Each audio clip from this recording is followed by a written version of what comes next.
మనం గత కొద్ది రోజులుగా వైవాహిక జీవితం ఎవరికైతే అసంతృప్తికరంగా గడుస్తుందో, ఇబ్బందికరంగా గడుస్తుంటుందో, ఏ గ్రహాల వల్ల ఈ విధంగా కలుగుతుంది, ఎటువంటి పరిహారాలు వారు పాటిస్తే వారి వైవాహిక జీవితం ఆనందకరంగా గడుస్తుంది అన్న అంశాలు తెలుసుకునే ప్రయత్నం చేశాం.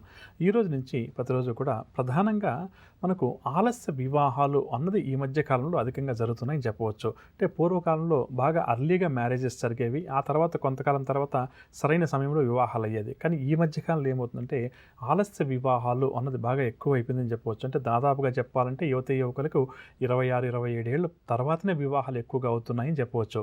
ఎందుకంటే చదువు మీద ఎప్పుడైతే మనం అందరం కూడా ఎక్కువగా శ్రద్ధ వహించి చదువుకోవాలని చెప్పి అనుకుంటామో అప్పుడు చదువుకుంటున్నాం. దానివల్ల ఏమవుతుందంటే డిగ్రీ తర్వాత పీజీ చేయాలి. పీజీ చేసిన తర్వాత 1 or 2 years ఉద్యోగంలో స్థిరపడాలి అని చెప్పి ఈ విధంగా రకరకాల కాలమాన పరిస్థితుల వల్ల కారణాలు మనం వెతుక్కుంటూ వివాహాలు ఆలస్యం అవుతుంటాయి.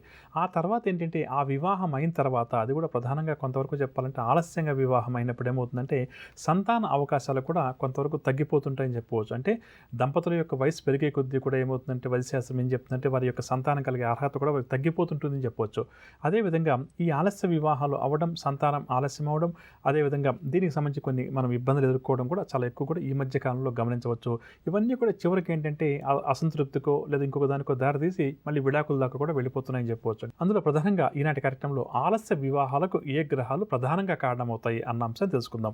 మొట్టమొదటిగా చెప్పాలంటే ఒక వ్యక్తి యొక్క జాతక చక్రాన్ని జన్మ లగ్నం నుంచి అంటే పుట్టిన సమయం ఇప్పుడు ఏదైతే లగ్నం ఉంటుందో ఆ లగ్నం నుంచి పరిశీలించినప్పుడు 7వ స్థానాన్ని వివాహ స్థానంగా చెప్తుంటాం. ఆ 7వ స్థానంలో ఎవరికైతే చెడు గ్రహాల యొక్క ప్రభావం అధికంగా ఉంటుందో అంటే ప్రధానంగా ఆలస్య వివాహం గురించి ఇక్కడ మనం చర్చించుకుంటున్నాం కాబట్టి శని గ్రహం కానీ, కుజగ్రహం కానీ, రాహుగ్రహం కానీ, కేతుగ్రహం కానీ ఇటువంటివి 7వ స్థానం మీద ప్రభావం చూసినప్పుడు ఆ వ్యక్తికి వివాహం ఆలస్యం అవుతుంది. అదేవిధంగా జన్మలగ్నం నుంచి జన్మరాశి నుంచి రెండింటిని కూడా ఇక్కడ మనం పరిశీలన చేయవచ్చు. జన్మలగ్నం మరియు జన్మరాశి నుంచి పరిశీలన చేసినప్పుడు 8వ స్థానం అంటే అష్టమ స్థానం, ఆయుష్ స్థానం, మాంగళ్య స్థానంగా చెప్తుంటాం. ఇక్కడ కూడా ఇందాక చెప్పుకున్నటువంటి చెడు గ్రహాల యొక్క ప్రభావం ఏ వ్యక్తి జాతకంలో అయితే అధికంగా ఉంటుందో అంటే అష్టమ స్థానం అంటాం కదా, అష్టమ స్థానంలో కుజుడు కానీ, శని కానీ, రాహు కానీ, కేతువు కానీ లేదా ఏదైనా గ్రహాలు నీచలో ఉండి ఆ స్థానం అతనికి నీచ స్థానం అయిందనుకుంటాం. అంటే ఉదాహరణకు చెప్పాలంటే తులారాశి అంటే సూర్యుడికి నీచ స్థానంగా చెప్తుంటాం. మేషలగ్నం వారికి ఏమవుతుందంటే సప్తమ స్థానం తులారాశి అవుతుంది. అక్కడ వారికి ఏమవుతుందంటే సూర్యగ్రహం కానీ అక్కడ ఉన్న మనం జన్మించినప్పుడు 7వ ఇంట్లో ఉందనుకోండి, సూర్యుడు నీచగా ఉంటాడు కాబట్టి వైవాహిక జీవితంలో సమస్యలు సృష్టించడం కానీ లేదా ఆలస్య వివాహాలు ఇవన్నీ కూడా ఆయన చేస్తారని చెప్పవచ్చు. అదేవిధంగా అష్టమ స్థానాన్ని కూడా మనం తప్పకుండా కూడా ప్రతి వ్యక్తి యొక్క జన్మకుండల్లో పరిశీలన చేయాలి. అంటే అష్టమ స్థానం అంటే మాంగళ్య స్థానం, ఆయుష్ స్థానం ఈ విధంగా చెప్తుంటాం కదా, దాన్ని పరిశీలన చేసి అక్కడ కూడా ఇటువంటి చెడు గ్రహాల ప్రభావం అధికంగా ఉన్నప్పుడు వివాహాలు ఆలస్యం అవుతుంటాయి. ఆ తర్వాత కుటుంబ స్థానాన్ని కూడా మనం పరిశీలన చేయాలి. అంటే జన్మ లగ్నం నుంచి 2వ స్థానం, జన్మరాశి నుంచి 2వ స్థానం రెండింటిని కూడా పరిశీలన చేసుకుంటే మంచిది.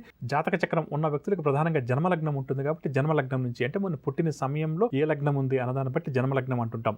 దాన్ని బట్టి 2వ స్థానాన్ని కూడా పరిశీలన చేస్తాం. 2వ స్థానం ఏంటంటే ధనం అభివృద్ధి ఏ విధంగా ఉంటుంది, కుటుంబ అభివృద్ధి ఏ విధంగా ఉంటుంది, అతని యొక్క మాట తీరు అంటాం కదా, వాక్స్థానం ఏ విధంగా ఉంటుంది అన్న అంశాలు ప్రధానంగా ఈ 2వ స్థానాన్ని పరిశీలన చేసి తెలుసుకోవచ్చు. అక్కడ కూడా ఈ చెడు గ్రహాల ప్రభావం అధికంగా ఉన్నప్పుడు ఏమైపోతుందంటే 2వ స్థానం అంటే కుటుంబ స్థానం. అమ్మా, అలాంటి వాళ్ళది నిజమైన ప్రేమ కాదు, అది వ్యామోహం. ఎగ్జాక్ట్లీ చిన్నత్త, నిజంగా ప్రేమించుకున్న వాళ్ళు అలా చేయరు. ఎంత మనసు విరిగిపోతే కన్న కూతుర్ని పట్టుకొని మా దృష్టిలో చచ్చిపోయా ఉంటుందా తల్లి? అది సరే అమ్మా, తన కూతురుతో తన మాట అనేటప్పుడు ఆమె మాటల్లో వ్యథ, కళ్ళల్లో బాధ గమనించావమ్మా? పెద్దబాబుకు బర్త్డే విషెస్ చెప్పు కూడా వెళ్ళాం కదా. ఊరికే ఎలా కాలిపోతుంది? మంట పెడితేనో పడితేనో తగలబడుతుంది.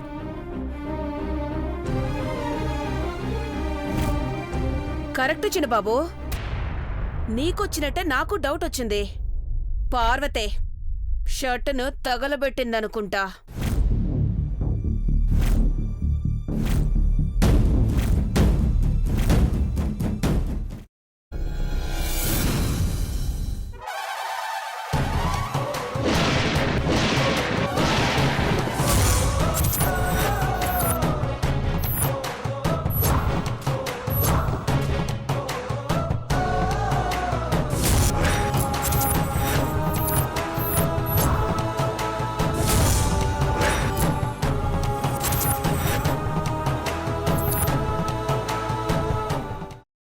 తీసుకున్న తర్వాత పొట్టు తీసేసి చాప్ చేసి పక్కన పెట్టుకోవాలి. ఒక ప్యాన్లో కొద్దిగా నూనె వేడి చేసి అందులో ఆవాలు, మినప్పప్పు, శనగపప్పు, కరివేపాకు, సన్నగా తరిగి పెట్టుకున్న ఉల్లిపాయలు వేసుకుని 1 నిమిషం పాటు వేయించుకోవాలి. ఆ తర్వాత కాల్చి కట్ చేసి పెట్టుకున్న వంకాయని కూడా అందులో వేసుకుని బాగా మిక్స్ చేసి బౌల్లోకి ట్రాన్స్ఫర్ చేసుకుని అందులో తగినంత చిక్కటి పెరుగు లేదా పల్చటి పెరుగు వేసుకుని మిక్స్ చేసి అన్నంతో కానివ్వండి, చపాతీతో కానివ్వండి సర్వ్ చేసినా చాలా బాగుంటుంది.